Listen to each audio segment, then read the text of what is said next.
안녕하세요. 책을 아끼고 사랑하는 레이디북입니다. 요즘은 코로나 때문에 평소보다 결혼식도 줄고 이혼율도 줄었다는 뉴스를 접한 적이 있는데요. 그럼에도 불구하고 이상적으로 잘 살고 있다고 생각한 지인의 이혼 소식을 접하고는 잠시 안타까운 마음이 들었던 적이 최근에 있었습니다.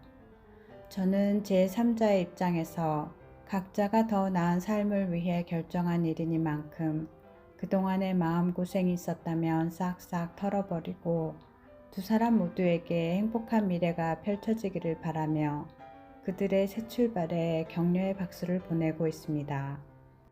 그래서 오늘 소개할 책은 결혼은 신중하게, 이혼은 신속하게입니다. 실제로 결혼생활 7년을 마무리하고 이혼한 저자는 한때 우울증을 겪기도 했던 개인적 경험과 이를 극복해낼 수 있었던 비결, 그리고 현직에서 변호사로 일하면서 마주한 다양한 상담 사례와 해결책을 한 권에 담아냈습니다. 아무에게도 말하지 못한 고민에 대한 지극히 현실적이면서도 직설적인 조언을 담고 있는 이 책을 읽으며 과거에 대한 후회나 미래에 대한 두려움으로부터 나를 지키는 기술이 무엇인지를 깨닫게 된다면 앞으로의 삶에 많은 도움이 되지 않을까 생각합니다. 이 책은 결혼과 이혼이라는 인생에서 중요한 선택을 할 때 우리가 간과하는 것은 무엇인지, 고민과 갈등이 생기는 이유와 문제 해결 방법은 무엇인지를 결혼은 신중하게, 이혼은 신속하게, 이혼 후 유쾌하게 이렇게 세 부분으로 나누어 소개를 합니다. 이 책의 장점은 누구나 안고 있는 현실적인 고민을 현직 변호사의 관점에서 조언을 해줄 뿐 아니라 결혼과 이혼을 모두 겪어본 저자의 실제 경험담과 노하우가 고스란히 녹아있다는 것입니다. 이 책의 저자인 이지훈 변호사는 29세에 사법고시 합격한 후 군 법무관에 임용되었고 30세에 결혼을 하고 행복한 30대가 펼쳐질 것이라는 핑크빛 기대를 가졌으나 생각과는 달랐던 결혼 생활, 사회가 요구하는 아내와 며느리의 역할, 삶에 대한 방향부재 등이 저자의 일상을 점점 망가지게 했다고 합니다. 참고로 이름 때문에 이지훈 변호사를 남성으로 알고 계신 분들이 있는데 저자는 여성이십니다. 어쨌든 심각한 우울증과 사투를 벌이던 시절 이지훈 변호사는 자신 앞에 두 가지 길이 놓여 있음을 깨달았는데 이대로 내가 없는 삶을 살 것인가 아니면 이제라도 나로 살 것인가.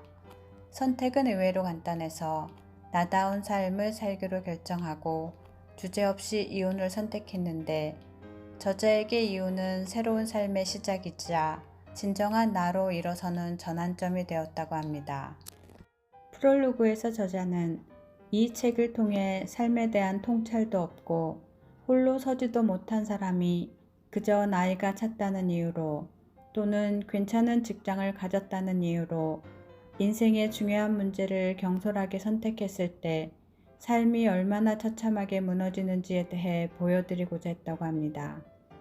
결혼은 신중하게, 이혼은 신속하게 해야 하는데 우리는 여러 가지 이유로 결혼을 신속하게 하고 이혼을 신중하게 하는 경향이 있다고 합니다.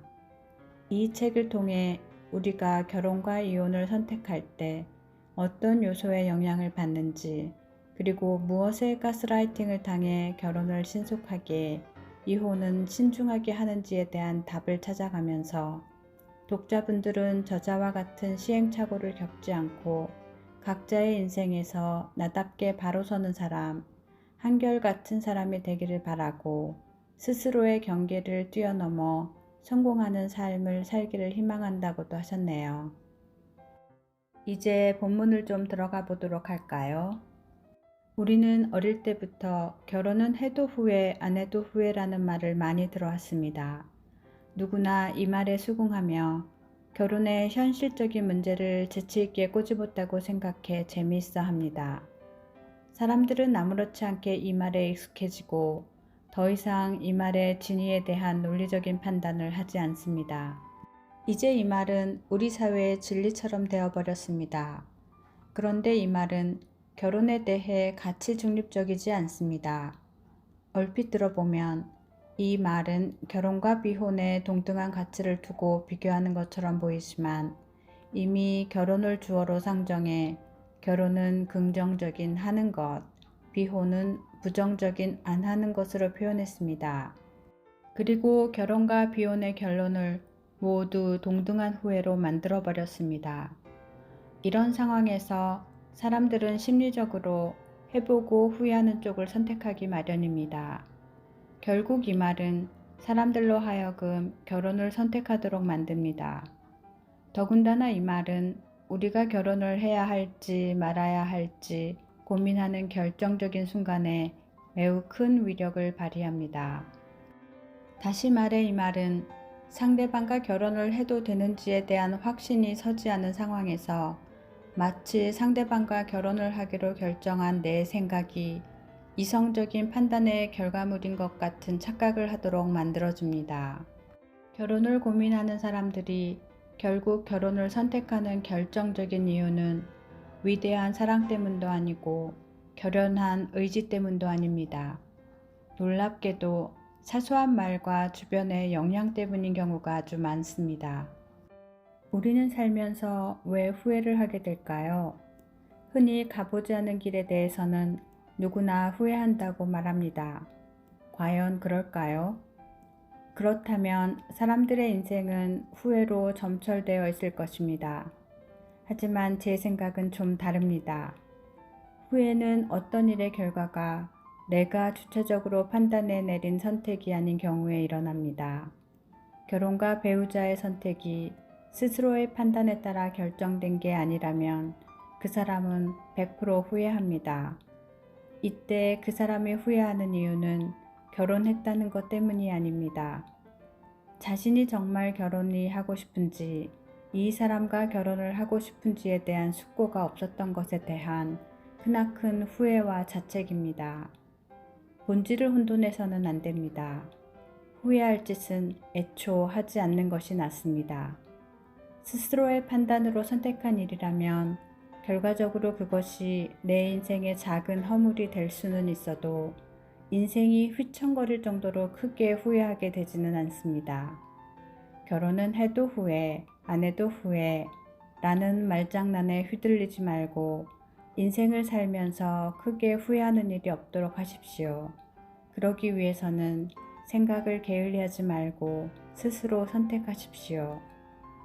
그래도 없는 것보다 있는 게 낫지. 이 말은 이혼을 신속하게 선택하지 못하도록 하는 가장 강력한 장애물 중 하나입니다. 여러분의 생각은 어떻습니까? 사실 이 말은 지금 당장보다도 노년이라는 먼 미래나 내가 누군가의 도움이 필요한 때를 염두에 둔 것입니다. 나이가 들거나 병이 들었을 때 옆에 누군가가 있어서 함께 의지하고 서로를 돌봐주는 것은 분명히 멋진 일입니다. 여기에서의 포인트는 그저 옆에 존재하는 것이 아니라 협력에 있습니다.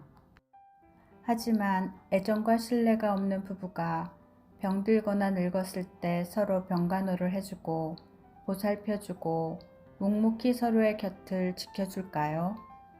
오랜 시간 함께한 사람이 늙고 병들었다면 그때라도 옆을 지켜주는 게 인지상정일 것입니다. 미운정이나 의리로라도 말입니다. 그런데 지금까지 단 한 번도 그러지 않았던 사람이 어려운 시기가 닥쳤을 때 갑자기 그럴 거라고 믿는 이유는 무엇인가요?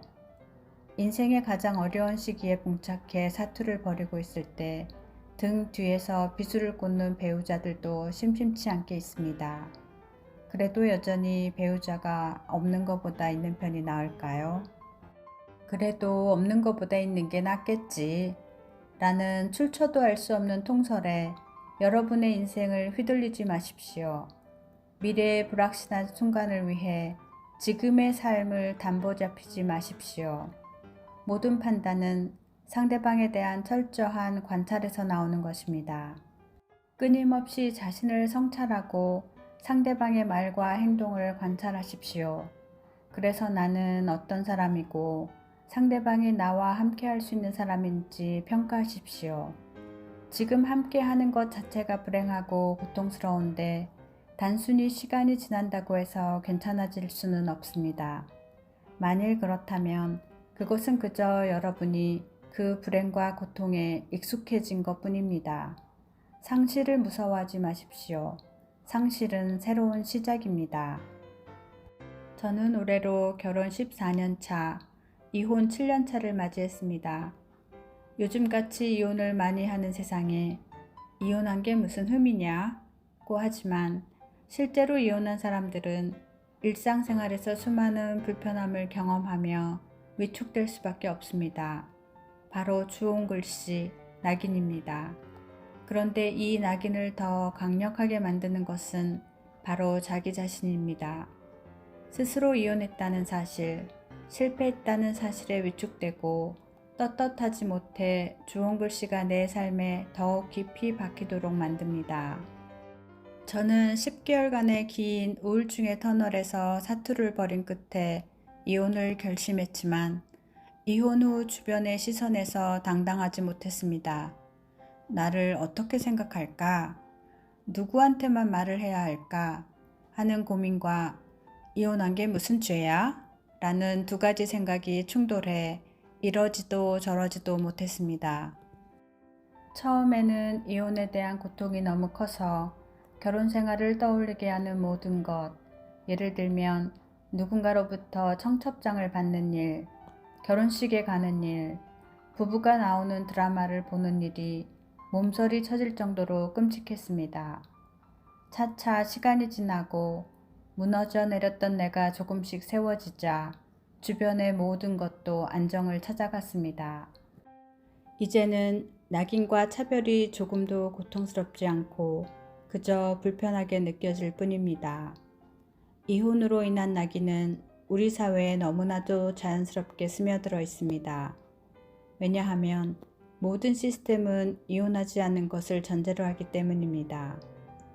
여러분이 할 수 있는 일은 그 낙인을 피하는 것이 아니라 그 낙인이 내 삶에 아무런 영향을 미치지 않게 하는 것입니다. 오늘의 책 소개는 어떠셨나요? 다음에는 또 다른 주제로 만날 것을 약속드립니다. 오늘도 함께 해주셔서 감사드리며 레이디북이었습니다.